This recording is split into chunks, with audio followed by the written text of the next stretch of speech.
আমার মা বোনেরা, বর্তমান সময়ের পৃথিবীর যত নারীগুলো আছে তার মধ্যে কিছু সংখ্যক নারী এমন আছে যাদের অন্তর থেকে আল্লাহ এবং আল্লাহর নবীর মোহাব্বত অন্তরে স্থান পাচ্ছে না। আমার মা বোনেরা, আগের জামানার মহিলারা কেমন ছিল একটু যদি লক্ষ্য করে দেখেন, ইতিহাসের পাতায় যদি আপনারা যেতে পারেন, আপনাদের সম্পর্কে বহু বহু কথা আল্লাহর নবী দুনিয়ার বুকে বলিয়া থয়ে গিয়েছে। আমরা সবাই জানি হযরতে রাবিয়া বসরি রাহমাতুল্লাহি আলাইহির কথা। বড় একজন বুজুর্গী মানুষ ছিলেন, একজন আওরত মানুষ ছিলেন, কিন্তু আল্লাহ পাক রাব্বুল ইজ্জতের নৈকট্য মোহাব্বত উনার অন্তরে অত জায়গা পেয়ে গিয়েছে। আমার বন্ধুগণ, নবীজির কথা উনার কোনো সময় মনে পড়তো না। আমার মা বোনেরা, আল্লাহর নবী সাল্লাল্লাহু আলাইহি ওয়াসাল্লামকে রাবিয়া বসরি একবার স্বপ্নে দেখলো। আল্লাহর নবীকে স্বপ্নে দেখার পরে রাবিয়া বসরি বলেন, হে আমার প্রাণের নবী, আপনি আমাকে মাফ করে দিবেন।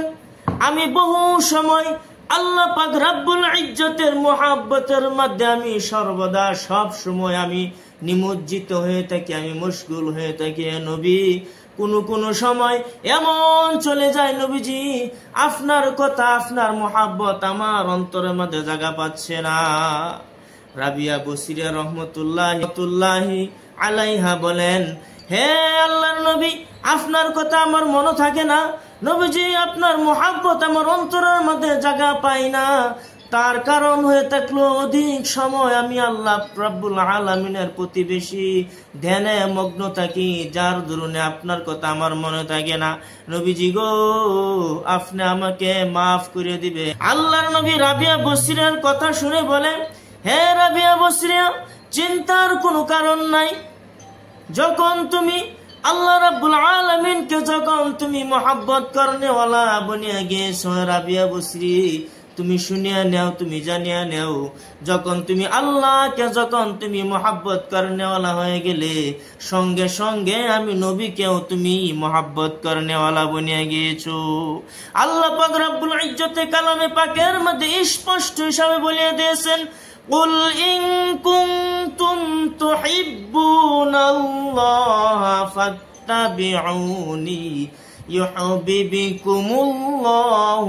তামাম জগতের নবীকে আল্লাহ বলিয়ে দিলেন, হে আমার প্রাণের নবী, আপনি তামাম জগতের মানুষকে ওই কথা জানিয়ে দেন, যদি কোনো মানুষে যদি আমি আল্লাহকে যদি ভালোবাসতে চাই, অবশ্যই তাহার জন্য দরকার হয়ে থাকলো আপনি নবীকে যেন মোহাব্বত করে। হ্যাঁ নবীজি, কোনো মানুষে যদি আপনাকে যদি মোহাব্বত করে, আমি আল্লাহকে মোহাব্বত করনেওয়ালা হয়ে যাবে। আর যদি কোনো মানুষ আমি আল্লাহকে যদি ভালোবাসলো, হে নবী, সঙ্গে সঙ্গে আমাকে ভালোবাসা মানে আমি আল্লাহকে ভালোবাসা মানে আপনি নবীকেও ভালোবাসা হয়ে যাবে। এই কথা সঙ্গে সঙ্গে আল্লাহ পাক রাব্বুল ইজ্জতে কালামে পাকের মধ্যে ঘোষণা দিয়ে দিল।